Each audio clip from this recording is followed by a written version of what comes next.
En fait, je vais faire rapide parce que Laurent a déjà présenté l'étude COMAD. Donc, je vais aller directement aux diapositives. Voilà, sur la partie respiratoire. Euh, donc pour vous dire que on a pour les pneumologues présents ici qui ont l'air satisfaits on va creuser un petit peu les données de cette fiche à 6 ans pour les symptômes respiratoires.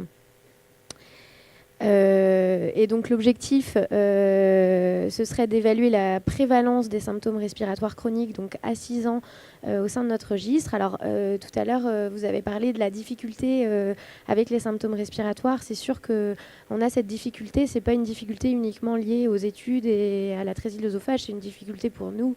Je n'ai pas une grande expérience, mais en consultation, n'importe quelle pathologie respiratoire, on a toujours des difficultés à savoir si ce qu'on a appelé une infection respiratoire, c'est une rhinopharyngite ou une exacerbation qui a amené l'enfant en réanimation. Enfin, globalement, pour tout ce qui se passe en dehors de l'hôpital, on a toujours du mal à savoir comment qualifier les épisodes respiratoires.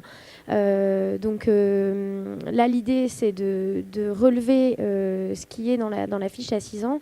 Et je pense qu'en relevant les symptômes respiratoires chroniques, la présence de symptômes respiratoires chroniques décrits par les parents, on peut peut-être sensibiliser un petit peu cet aspect respiratoire. Donc relever la présence d'une toux, de sifflements chroniques, une dyspnée d'effort, la présence d'un bruit respiratoire. S'il y a encore un bruit respiratoire à l'âge de 6 ans, c'est quand même un marqueur de morbidité respiratoire. Et puis la présence d'anomalies auscultatoires, parce que ça, c'est quelque chose qu'on peut, pour le coup, peut-être plus palper que ce qui se passe à la maison. Les objectifs secondaires, c'est d'évaluer la prévalence des enfants recevant un traitement de fond. Donc même chose, ça c'est finalement plus objectif. La fréquence de l'atopie, le nombre d'hospitalisations chez ces enfants pour des épisodes, on va dire, d'exacerbation, des épisodes infectieux respiratoires. Et puis de recueillir les données EFR et donc d'évaluer l'impact fonctionnel chez ces enfants. Tout ça en les corrélant finalement aux paramètres de l'étude COMAD, au reflux gastro-œsophagien et puis aussi à l'étude sur la qualité de vie. Je ne vais pas revenir sur l'état des connaissances, si ce n'est pour redire que effectivement les prévalences sont très variables, toujours probablement sur la difficulté des définitions que nous avons chez tous les enfants qui ont des symptômes respiratoires chroniques. En tout cas, les données que nous avons sont souvent monocentriques, rétrospectives et sur un nombre limité de patients. Donc le registre il peut clairement nous permettre de mieux préciser la morbidité respiratoire à 6 ans. Pardon. Donc je ne reviens pas sur la méthode. Donc globalement, je vous ai déjà décrit tous les critères, donc je ne vais pas m'attarder. Pour ceux qui remplissent les fiches, vous voyez qu'on cote effectivement le nombre d'épisodes.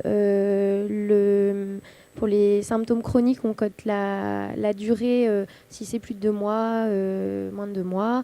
On essaye d'évaluer la dyspnée d'effort sur une échelle de dyspnée, ce qui est quand même un peu plus objectif.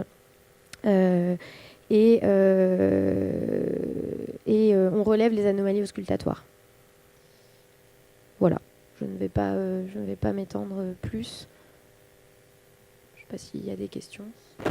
Si, j'ai les diapos sur COMAD, mais je ne sais pas si je représente alors, c'est reparti. Oui.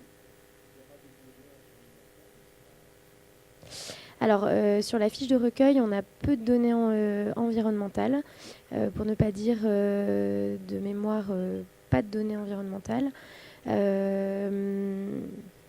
Donc des données d'interrogatoire type tabac, je pense que ça figure, mais il me semble que tabac, ça y est.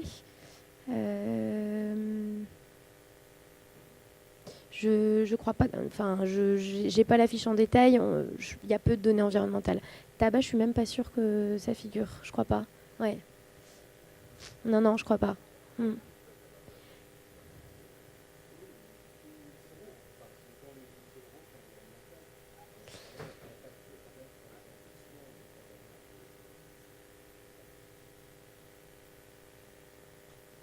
C'est sûr qu'à 6 ans, on va être sur une évaluation qui va aussi prendre en compte peut-être un asthme associé, peut-être, c'est sûr, hein, tout à fait. Après, finalement, ça représente les patients qu'on voit en consultation, donc je pense que ça reste intéressant d'évaluer leur morbidité respiratoire, toutes causes confondues, quelque part.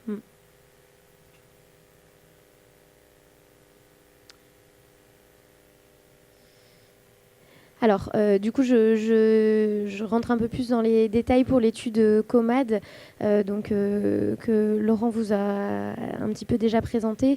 Donc, l'étude de la prévalence des troubles digestifs hauts à l'âge de 6 ans. Donc, l'objectif principal, c'est d'évaluer la prévalence du reflux gastro-œsophagien et ou de la dysphagie chez les enfants donc opérés d'une atrésie de l'œsophage à l'âge de 6 ans. Et les objectifs secondaires, c'est d'évaluer l'impact de ces troubles sur la qualité de vie, sur l'état nutritionnel de ces enfants et d'identifier des facteurs associés à la survenue de reflux gastro-œsophagien ou dysphagie à l'âge de 6 ans.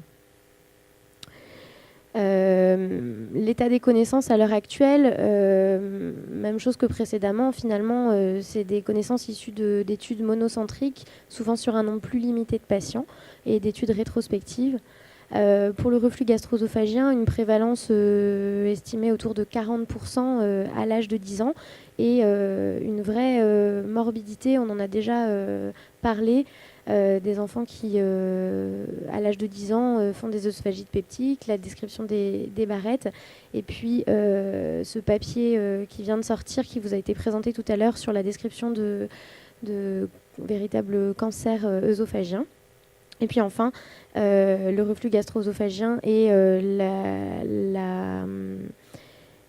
reflux gastro-œsophagien peut être particulièrement associé à des sténoses anastomatiques. Deuxième objectif, en dehors des symptômes cliniques, d'évaluer l'impact de ces manifestations sur les données nutritionnelles et donc sur le retard, l'existence ou non d'un retard de croissance à l'âge de 5 ou 6 ans.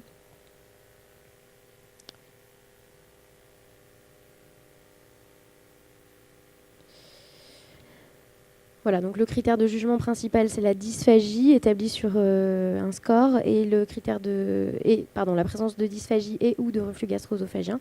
Et les critères de jugement secondaires, c'est l'état nutritionnel et l'impact sur la qualité de vie. Voilà. Je ne sais pas si Laurent a d'autres choses à dire.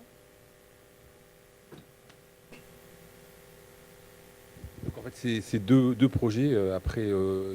Enfin, voilà, le registre est ouvert à tout autre projet qui vont s'intéresser à cette cohorte de patients qui sera finie donc normalement si tout va bien en juin 2019 et donc dès qu'on aura l'ensemble des données, on pourra analyser ces données à 6 ans et surtout les lier aux données à la naissance et à 1 an, c'est-à-dire qu'on va avoir des données à la naissance à 1 an et ces données à 6 ans avec ces deux travaux principaux qui sont sur le devenir respiratoire à 6 ans et sur la dysphagie et le reflux à 6 ans. Voilà.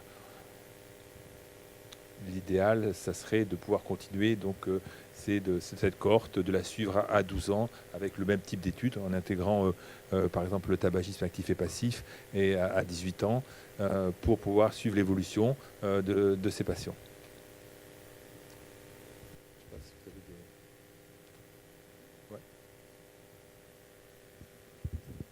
Voilà, on a à peu près fini, ça donne le tournis. Moi, je suis impressionné de voir la jeunesse là, qui pousse avec des projets un peu tous azimuts. Donc c'est assez super, je trouve, pour un groupe qui a 10 ans maintenant. Puis ça fait plus de 10 ans qu'on est, de voir qu'il y a de la relève et puis que ça vient d'un peu de différentes approches, néonatales, chirurgicales, pneumologiques, gastro-entérologiques. Donc c'est assez super. Moi, voilà, ça donne de l'enthousiasme. Le deuxième bonne nouvelle, c'est qu'on termine presque avec 1 heure d'avance.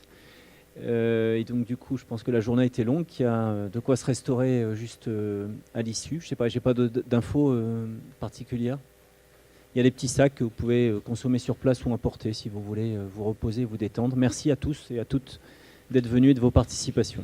Merci beaucoup.